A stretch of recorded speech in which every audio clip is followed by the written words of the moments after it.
Hemant dam, चूँकि chief justice साहब ने हमारे जो है डैम्स बनाने का ठेका उठाया था, लेकिन ठेका मिला उसको हमारे वज़ीर आज़म साहब के जो मुशीर हैं अब्दुल रज़ाक दाऊद के बेटे को, डिस्काउंट कंपनी को।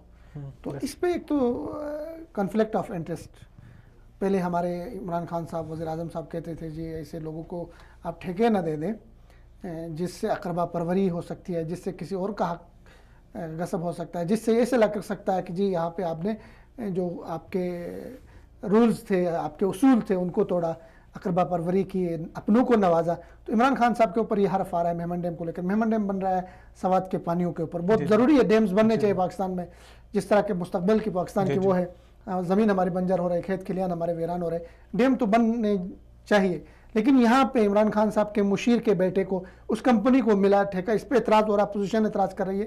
लेकिन दूसरी तरफ ये भी देखना होगा कि ये जो कंपनी है डिस्काउंट, ये बैरूनी दुनिया में सऊदी अरेबिया, इन ममालिक में या अरब इमारात, इन ममालिक में बड़ी फेमस कंपनी है, इनका एक क्रेडिबिलिटी है, इनका एक मकाम है, इनके जो अच्छा नाम है कंपनी का।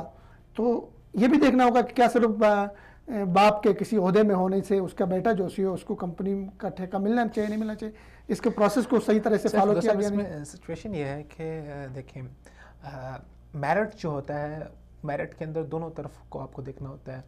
कहीं आप किसी ऐसे बंदे को ना चीज़ सौंप दे जो उसका अहल नहीं है, तो आप उसको अगर सौंपेंगे, अगर वो आपके करीब है तो हम उसको अकरबा परवरी के अंदर लिखेंगे। लेकिन अगर आपने एक फ्री एंड ओपन आपने वहाँ पर प्लेइंग फील्ड दी लोगों को, और देखिए हुकूमती जो प्रोजेक्ट होते हैं उनका मामला मुख्तलिफ होता है, उसमें इस तरह नहीं दिया जाता कि जैसे हम प्राइवेट कंपनीज वादा करती हैं, वो जितने भी जो होते हैं ठेकेदार वो आके अपनी प्रेजेंटेशन देते हैं, जो पसंद आता है उसको देते हैं, वहाँ पर टेंडर भरे जाते हैं। टेंडर के अंदर बहुत सारी चीज़ें होती हैं, उसमें कंपनी का जो उनकी क्रेडिबिलिटी है, जो उनके काम है, की साख है, हर चीज़ को देखा जाता है। फिर आफ्टर डेट टेंडर्स के बाद जो है वो जो प्रोजेक्ट है जो टेंडर बीट करता है उसको मिलता है। तो अगर तो ओपन टेंडर हुए हैं जिसमें किसी को नवाजा नहीं गया और उसमें डिस्काउंट कंपनी ने अपना टेंडर बीट किया है और उन्होंने वो लिया है, प्रोजेक्ट अपने हाथ में लिया, तो फिर तो बहुत अच्छी बात है। लेकिन अगर टेंडर को बीट नहीं करवाया गया और जानबूझ के इस चीज़ों को इस तरह से डिज़ाइन किया गया, तो फिर ये चीज़ बहुत ज़्यादा गलत है। तो मेरे ख्याल से अभी इस मामले को अगर मतलब मेरिट पे आके अगर वो ले लेता है कोई हर्ज नहीं है। नहीं, अगर मेरिट पे आके ले लेता है उसमें कौन सी हर्ज वाली बात है? मतलब उसका सिर्फ वालिद जो है वहाँ पे वज़ीर आज़म का मुशीर होना, आप सिर्फ इस बात की वजह से तो नहीं कह सकते ना कि उसका वालिद वज़ीर आज़म का मुशीर हो तो अब क्या वो खाना खाना छोड़ दे, अब क्या वो अपना कारोबार करना छोड़ दे? ठीक है, अगर वो मेरिट के ऊपर आए हैं तो ठीक है, उनका हक बनता है, उनको देना चाहिए। लेकिन इस बात का तयन होगा कुछ देर के बाद जब इनकी कारकर्दगी हमारे सामने आएगी।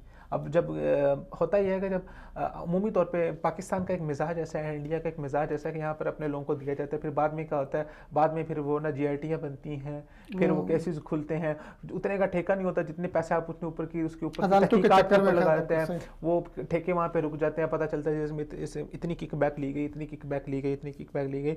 तो गुरेज करना चाहिए था। लेकिन अगर हमारे पास कोई ऐसे हुकूमत ऐसे जानबूझ के, अब देखिए कितने ऐसे इश्यूज हो गए, मतलब हुकूमत ऐसी गलतियां करती क्यों हैं, या होती हैं उनसे या करती हैं, जिससे मतलब अवामी सतह पर हुकूमत के जो साख से वो मुतासर हो रही है, हुकूमत के हवाले से जो लोगों की उम्मीदें हैं उन पे पानी फिर जाता है। तो इसमें एक सिचुएशन ये है कि डैम बनाना कोई आसान काम नहीं है और किसी छोटी मोटी कंपनी का काम भी नहीं है ना कि आप ऐसे किसी को उठा के आप प्रोजेक्ट दे और बाद में वो अरबों रुपया आपने लगाया तो वो डुबो दिया जाए। तो इसमें बहुत सारी चीज़ें देखनी पड़ती है। अगर तो हुकूमत के पास कोई और ऑप्शन नहीं था तो फिर तो मजबूरी थी और हुकूमत को वजाहत करनी चाहिए थी उसकी।